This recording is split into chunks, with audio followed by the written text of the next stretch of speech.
We are learning chapter number 6, pressure, winds, storms and cyclones.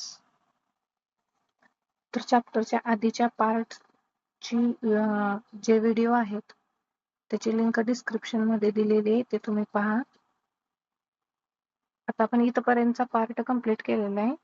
आता इथे question दिलेला आहे. I have read that high speed winds can blow of roofs. म्हणजे काय होतं, ज्यावेळी जास्त जोराचा वारा आला की घरावरचे छत जे आहे ते उडून जातं. म्हणजे पत्रा वगैरे असेल किंवा कौल असतील घरावरती उडून जातात. आय वंडर हाऊ, म्हणजे कशा पद्धती, म्हणजे कसं होत असेल, हे कशा पद्धतीने होत असेल किंवा का उडून जात असेल. तर खालच्या पॉइंट मध्ये एक्सप्लेन केलेलं आहे. Point 6.4 high speed winds result in lowering of air pressure. आता जे हाय स्पीड वाइंड्स म्हणजे जो जोराचा वारा जो तयार होतो तो कशामुळे तयार होतो, in lowering of air pressure, म्हणजे एअर प्रेशर लो झाल्यामुळे. आपण आता आधीच्या पॉइंट मध्ये शिकलो की हाय प्रेशर कडून लो प्रेशर कडे काय होतो, एअर फ्लो होते, वारा वाहतो. Let's observe. आता इथे एक एक्सपेरिमेंट दिलेला आहे. Take 2 balloons of the same size. 2 balloon घ्यायचे सेम साइजचे. Inflate both balloons and tie strings to them. आणि ते काय करायचं, इन्फ्लेट करून त्यांना असं टाय करून टाकायचंय स्ट्रिंग्सनी. Hang the 2 balloons from the stick leaving a gap 6 to 10 centimeter. आणि ह्या दोन्ही मधला जो गॅप आहे तो किती पाहिजे, 6 to 10 centimeter चा पाहिजे. Now blow air into the narrow space between the balloons. आणि ह्या दोन बलूनच्या मध्ये जी स्पेस आहे तिथून काय करायचंय, एअर ब्लो करायचे, म्हणजे असे फुंकर मारायचे. What happens to the balloons? Note down your observations. Now blow harder and observe. Observation करायचं आहे आणि त्याच्यानंतर काय करायचंय, अजून जोरात जरा फुंकर मारायची आणि देन अजून एकदा ऑब्झर्व करायचंय की काय रिझल्ट दिसतोय. When you blow between the 2 balloons, you observe that they move towards each other. This happens because when you blow air between the balloons, a low pressure area is created between them. आता इथं काय झालंय, ज्या वेळेला इथून फुंकर मारले गेली त्यावेळी हे जे बलून्स आहेत ते या बाजूला काय झालेत, अट्रॅक्ट झालेत किंवा आलेलेत.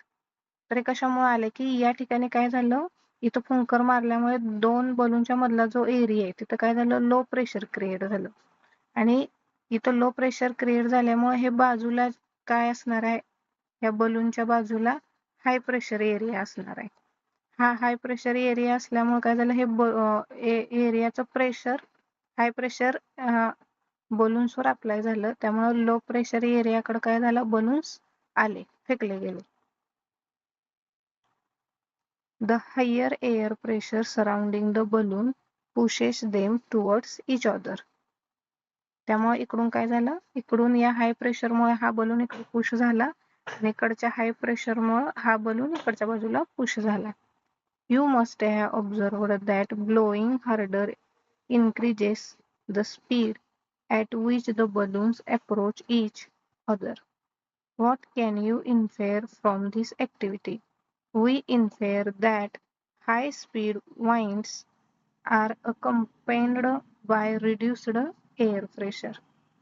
म्हणजे काय होतं, जेवढ्या जास्त जोरात फुंकर मारली जाईल तेवढ्या जोरात काय होणार आहे, हे बलून्स इकडच्या बाजूला येणार आहे. म्हणजे काय होतं, लो प्रेशर क्रिएट होतं आणि लो प्रेशर क्रिएट झाल्यामुळे त्याच्या सराउंडिंगला जे हाय प्रेशर आहे त्याच्यामुळं बलून्स कुठे गेले, लो प्रेशर एरियामध्ये गेले. तर तुम्हाला इथे एक पिक्चर दाखवलंय, roof of a house blown away. म्हणजे जोराचा वारा आलाय, या दिशेने असा वारा, आणि वारा आल्यामुळे हे घरावरचं जे छत आहे हे सगळं उडून चाललेलं दिसतंय. When high-speed winds blow over houses, a low-pressure area is created over them, and high-speed winds are accompanied by a reduced pressure. आता वारा जोरात आल्यामुळे तिथं काय झालं, लो प्रेशर एरिया क्रिएट झाला. Therefore, The air pressure above the roofs of the houses is lower than the pressure below them. जे air pressure roof वरती होतं, ह्या वरच्या बाजूला होतं, ते कसं झालेलं आहे प्रेशरमुळे लो झालं, कारण की जोराचा वारा आल्यामुळे. म्हणजे आपण बलूनच्या एक्सपेरिमेंट मध्ये बघितलं, इकडून फुंकर मारल्यानंतर दोन बलूनच्या मध्ये काय झालंय, एअर प्रेशर लो झालं. तसंच इकडून जोराचा वारा आल्यामुळे काय झालं, इकडं वरच्या बाजूला एअर प्रेशर लो झाला ऍज कम्पेअर टू आतल्या साईडला, किंवा म्हणजे हाऊसच्या खालच्या बाजूला जेवढा प्रेशर आहे त्याच्यापेक्षा लो प्रेशर वरच्या बाजूला क्रिएट झालं.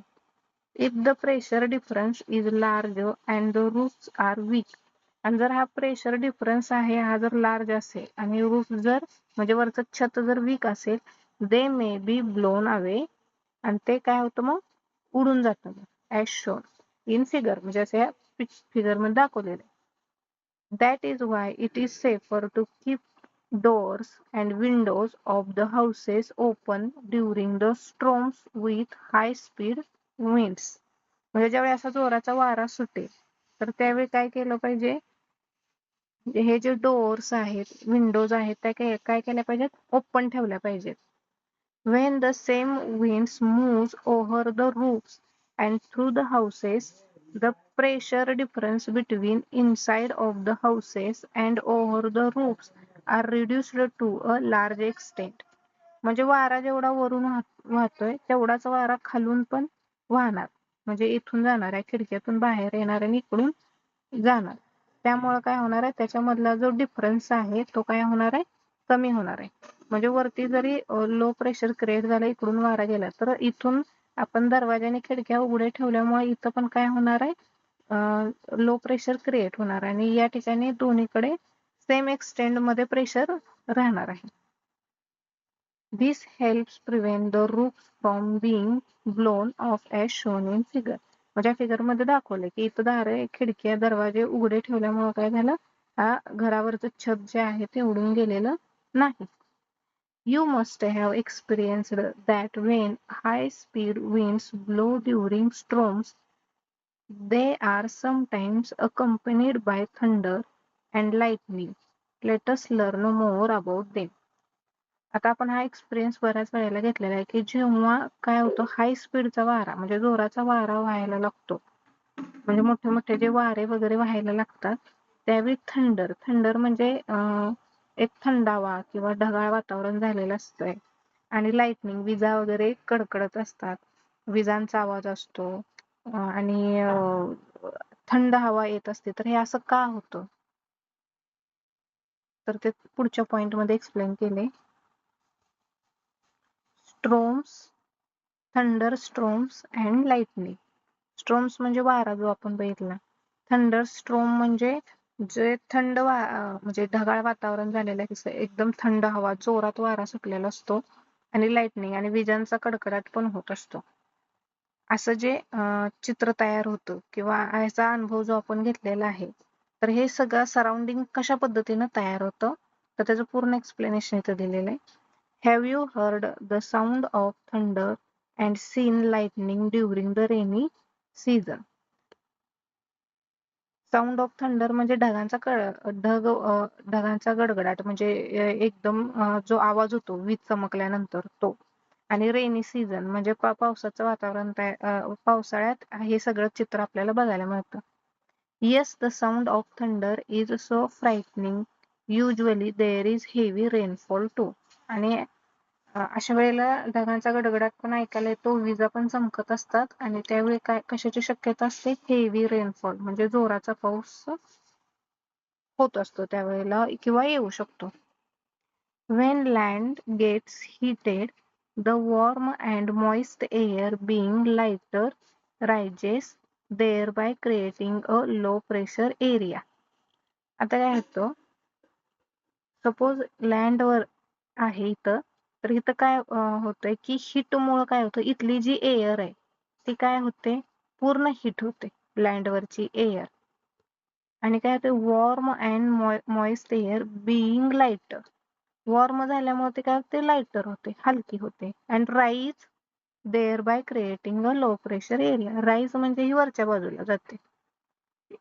एअर काय झाली, वॉर्म झाली, वॉर्म झाल्यामुळे ती लाईटर झाली, तिचं वेट कमी झालं, ती वरच्या बाजूला गेली.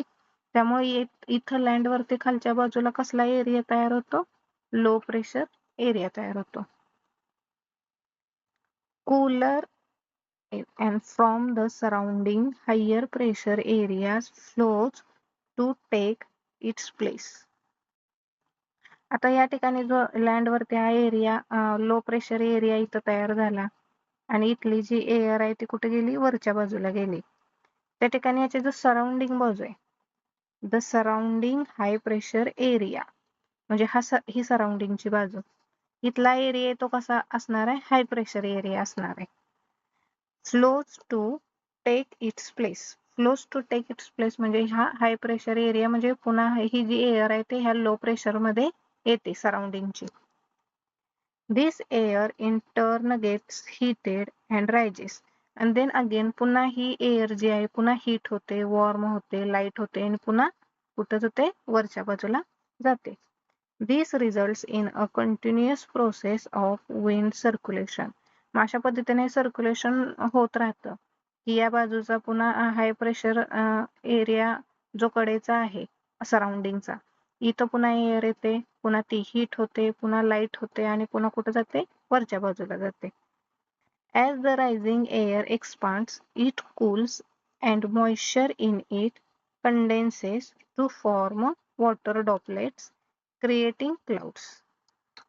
आता इथं काय झालं, या मध्ये लो प्रेशर क्रिएट होत गेलं, पुन्हा हाय प्रेशर कडून इकडच्या बाजूला एअर आली, पुन्हा एअर लाईट झाली आणि पुन्हा कुठे गेली, वरच्या बाजूला गेली. तर असं हे सर्क्युलेशन एअरचं होत राहिल्यानंतर काय होतं, as the rising air expands, ही जी वरती गेलेली एअर आहे ही पूर्ण इथं एक्सपांड झाली ह्या एरियामध्ये वरच्या.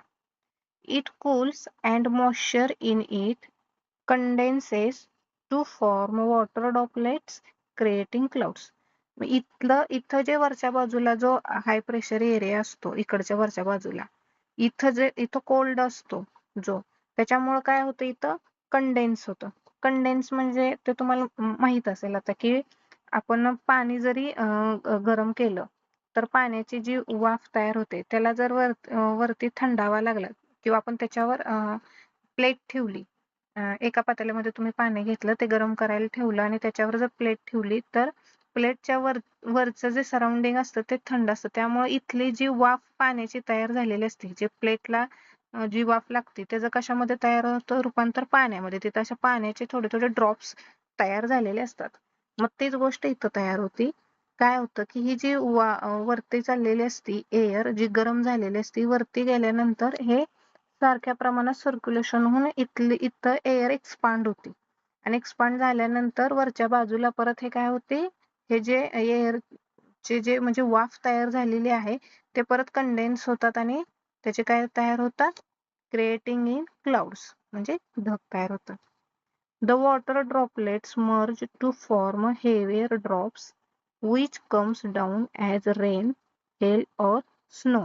मग हे जे छोटे छोटे ड्रॉप्स आहेत ते एकमेकात मर्ज होऊन त्याचे मोठे ड्रॉप्स तयार होतात आणि ते काय होतात पुन्हा म्हणजे रेन म्हणजे पावसाच्या रूपात ते परत खाली पडतात किंवा snow. The strong winds accompanied by rain is called a storm. म्हणजे जो जोराचा वारा क्रिएट होतो अशा वातावरणामध्ये त्यालाच आपण काय म्हणतो, storm. In hot, humid and tropical regions like India, storms are more frequent. म्हणजे आपला जो एरिया आहे आपल्या देशामधला तो कसा आहे, ह्युमिड ट्रॉपिकल रिजन जो आहे, तर आपल्या इथं वारंवार ह्या गोष्टी घडतात किंवा आपल्याला ह्याचा एक्सपिरियन्स जास्तीत जास्त वेळा होतो, कारण की आपल्या इथलं सराउंडिंगच त्या पद्धतीचं आहे, क्लायमेट त्या पद्धतीचं आहे. Under certain conditions, warm air rises to great heights that the low temperature there convert water droplets into ice particles. आता यामध्ये काय होतं, इथून जी वर गेलेली एअर आहे ती ग्रेटेस्ट हाईट्स म्हणजे जरा जास्त वरती गेल्यानंतर या ठिकाणी काय असतं, लो टेम्परेचर असतं. लो टेम्परेचर असल्यामुळं काय काय होतं, there converts water droplets into ice particle. Water जे आहे ते कशामध्ये कन्वर्ट होतं? आईस पार्टिकल मध्ये कन्वर्ट होतं. Strong winds blowing upwards and downwards facilitate rubbing between water droplets and ice particles. You have learned in the chapter Exploring Forces that when two objects are rubbed against each other, they get charged. In this case, strong winds blowing upward and downwards and rubbing against each other causes static electric charges to develop within the clouds. आता याचं meaning काय आहे की मागच्या ज्या lines होत्या त्याच्यामध्ये पण हे सांगितलं की आपण एक्सप्लोरिंग फोर्सेस मध्ये शिकलेलो होतो. आपण एक्सपेरिमेंट बघितला होता. 2 बलून घेतले होते आणि उलनचं क्लॉथ घेतलं होतं ते एकमेकावर असे रब केले म्हणजे असं जर घर्षण झालं रब केलं की तिथं काय होतात चार्जेस क्रिएट होतात प्लस अँड मायनस.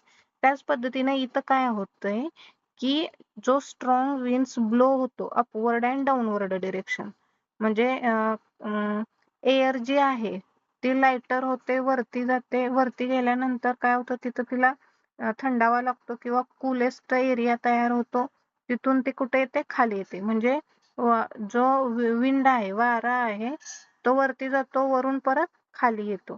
मग ह्याच्यामध्ये काय होतं घर्षण होतं म्हणजे रबिंग होतं आणि त्याच्यामुळे काय इथं तयार होतात स्टॅटिक इलेक्ट्रिक चार्जेस म्हणजे प्लस आणि मायनस हे चार्जेस क्रिएट होतात ह्याच्यामध्ये डेव्हलप होतात या क्लाउड्स मध्ये. इथं दाखवले plus and minus charges create होतात because of rubbing winds blow upward and downward direction. Then the positively charged lighter ice particles move upward and occupy the upper part of the clouds.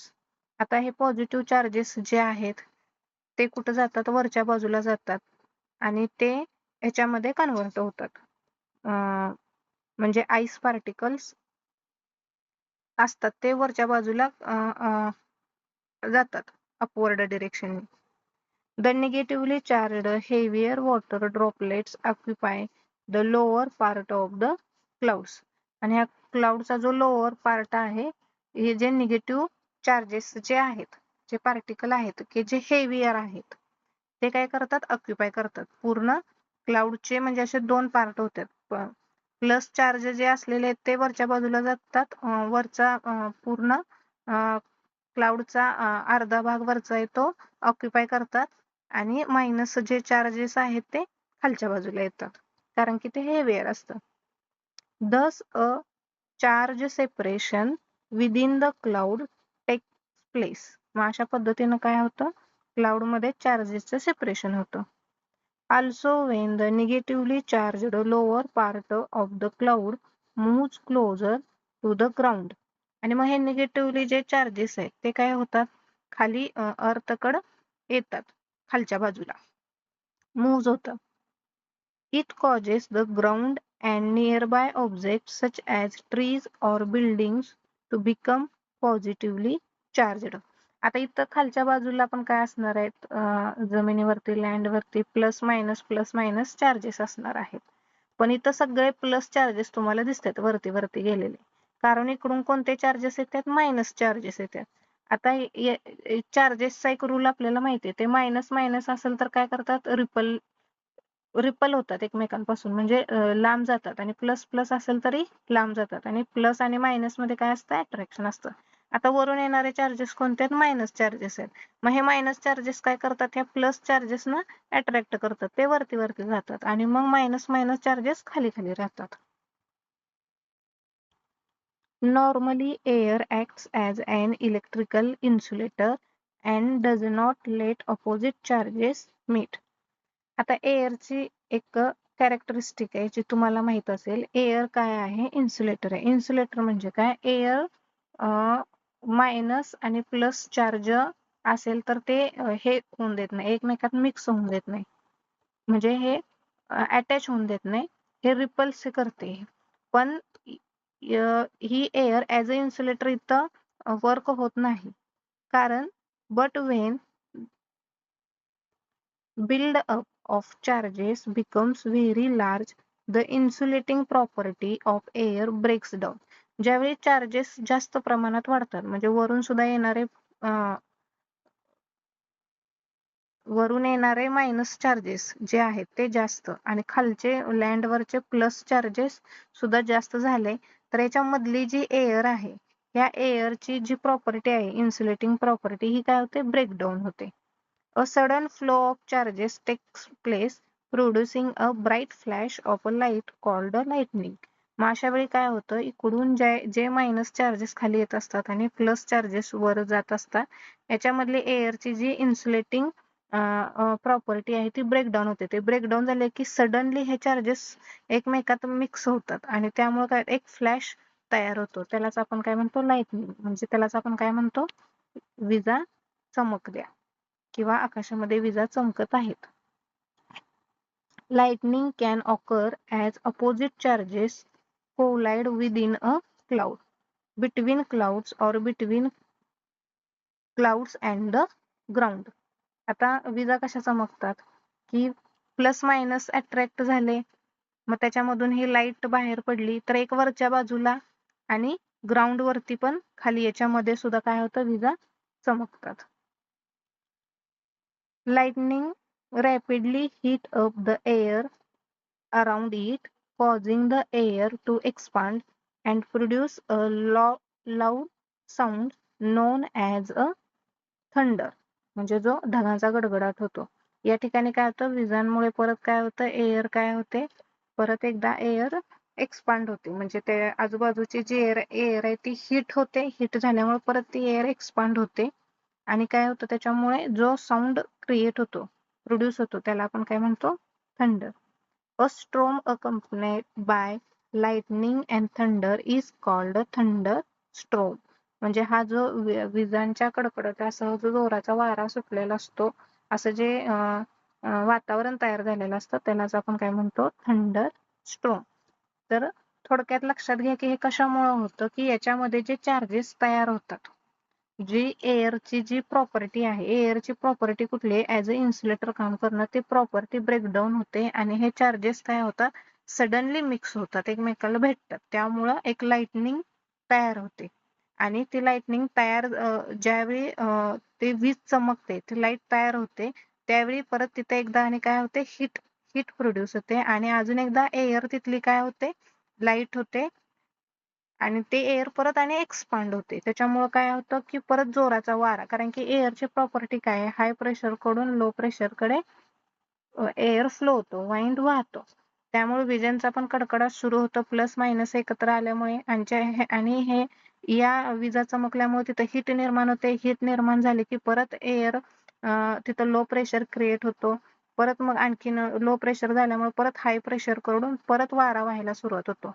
त्यामुळे विजांचा कडकडाट आणि जोराचा वारा हे असं चित्र तयार होतं. A step further, isolated and localized thunderstorms can sometimes occur in various regions in India. These thunderstorms are known by various names. आता अशा प्रकारचं जे थंडरस्ट्रॉम्स वगैरे तयार होतात तर ते प्रत्येक रिजन नुसार त्याचे वेगवेगळे नाव आहेत. तर इथं काय दिलेलं आहे such as Kalbaishakhi in West Bengal West बेंगॉलमध्ये कालबोयसकी नावाने ओळखले जाते. बिहार अँड झारखंड त्याचबरोबर बिहार आणि झारखंड मध्ये सुद्धा अँड आणि बोरडोईसिला इन आसाम आसाममध्ये त्याला बोरडोईसिला म्हणलं जातं. They occur before the arrival of the monsoon ते कधी येतात मान्सूनच्या आधी thereby helping kharif crops to grow म्हणजे जे खरीप क्रॉपचा जो प्रकार आहे ते ग्रो होण्यासाठी. In Kerala Karnataka and Tamil Nadu they are known as mango showers as they support to the ripening of mangoes. तर केरला कर्नाटक आणि तमिळनाडूमध्येच त्यांना काय म्हणलं जातं मँगो शॉवर्स कारण ते सपोर्ट करतात मँगोज रायपनिंगसाठी म्हणजे पिकण्यासाठी. Local thunderstorms in Karnataka help in the growth of coffee plants. त्याचबरोबर कर्नाटकामध्ये सुद्धा लोकलचे जे थंडर स्ट्रोम्स आहेत ते कशासाठी हेल्प करतात? कॉफी प्लांटची ग्रोथ होण्यासाठी. Lightning can be dangerous. Lightning can be dangerous म्हणजे आता इथं विजेचा कडकडाट होतोय ते डेंजर आहे. जर वीज जर पडली तर काय होते? डेथ आणि प्रॉपर्टीचं नुकसान पण होऊ शकतं. It can ignite fires, damage buildings, and causes severe burns or death in humans and animals. Humans आणि animals ची डेथ होते किंवा बिल्डिंग्स डॅमेज होतात. We must take necessary precautions and protect ourselves from lightning. त्यामुळे आपण स्वतःला काय केलं पाहिजे याच्याबद्दल आपण स्वतः किंवा इतरांनी सर्वांनी याची काळजी घेतली पाहिजे आणि प्रोटेक्ट केलं पाहिजे स्वतःला लाइटनिंग पासून. During lightning stay away from tall objects, find a low lying open area and crouch down and minimise contact with the ground. इथं चित्रामध्ये दाखवले बघा, minimise contact with the ground. ग्राउंडच्या बरोबरचा कॉन्टॅक्ट कमी करायचंय आणि ले डाऊन अशा पद्धतीनं बसायचंय. Do not lie down. Do not lie down म्हणजे जमिनीवरती झोपायचं नाही. फ्लॅट म्हणजे पूर्ण जमिनीशी फ्लॅट व्हायचं नाही, horizontal. Avoid using an umbrella with a metallic rod. ज्या अम्ब्रेलामध्ये मेटॅलिक रॉड आहे ते अम्ब्रेला आपण यूज करायची नाही, कारण त्याच्यामध्ये काय होणार परत ना, करंट फ्लो होणार. If you are any water get out of it. तुम्ही कोणत्या वॉटर म्हणजे तुमच्या आजूबाजूला जर कोणता पाण्याचा सोर्स असेल तर त्याच्यापासून तुम्ही लांब जायचंय. If you are inside a bus or a car you are comparatively safer. तुम्ही कोणत्या बस किंवा कार मध्ये असाल तर मग तुम्ही सेफ आहात. Ever heard of. A lightning conductor is a metallic rod installed along the walls of buildings during their construction. आता इथं तुम्हाला लाइटनिंग कंडक्टर दाखवलाय. हा कशापासून तयार झालेला आहे? मेटॅलिक रॉड पासून. जेव्हा एखाद्या घराचं कन्स्ट्रक्शन सुरू होतं तेव्हा त्याच्या छतावरती असा हा metallic rod as a lightning conductor म्हणून तिथं इन्स्टॉल केलेला असतो. One end of the rod is pointed. या ठिकाणी एक एंड लावलेला आहे वरती त्यांनी. This end is kept higher than the highest point of the building. बिल्डिंगच्या higher than the highest point म्हणजे जास्तीत जास्त जेवढा उंच बिल्डिंग पेक्षा असेल तेवढा तो इन्स्टॉल केलेला असतो. The other end of the rod is beard deep in the ground म्हणजे असा या पद्धतीने ग्राउंड मध्ये एक सोडलेला असतो आतमध्ये. The rod provides easy path for the transfer of electric charges into the rods. म्हणजे हा काय करतो? इझी पाथ प्रोव्हाइड करतो. सपोज लाइटनिंग होते आणि जर या ठिकाणी लाईट म्हणजेच काय येणार आहेत? इलेक्ट्रिकल चार्जेस असतात ते येणार आहेत. ते काय केले जातात? असे ग्राउंड मध्ये आतमध्ये इझिली सोडले जातात की ज्याच्यामुळं बिल्डिंगला कोणत्याही प्रकारचं नुकसान होणार नाही.